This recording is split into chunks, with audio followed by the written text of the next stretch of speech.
Hello everyone, আসসালামু আলাইকুম। সবাই কেমন আছেন? টু লিটল স্টারে আমি স্মৃতি আপনাদেরকে জানাচ্ছি শুভেচ্ছা।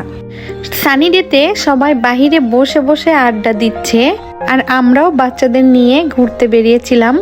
ঘুরে ফিরে বাসার দিকে যাচ্ছি। আসলে বাচ্চাদের নিয়ে বের হওয়ার একটাই কারণ হচ্ছে সানবার্ন। এমনিতেই শীতের দেশ, রোদের তীব্রতা খুব কম, বলা চলে মিষ্টি রোদ।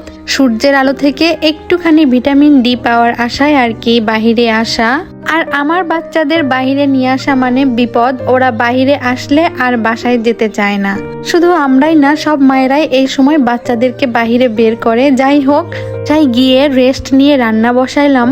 পুঁই শাক দিয়ে চিংড়ি মাছের চচ্চড়ি, ডিম ভুনা পেঁয়াজ দিয়ে, একটু মাখা মাখা, বেশি করে পেঁয়াজ দিয়ে ডিম ভুনা খেতে খুব ভালোই লাগে গরম ভাত দিয়ে।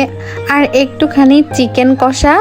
আমার বাসায় আমার বাচ্চারা, বিশেষ করে আমার ছেলে, এই আলু দিয়ে চিকেন কষা খেতে খুব পছন্দ করে।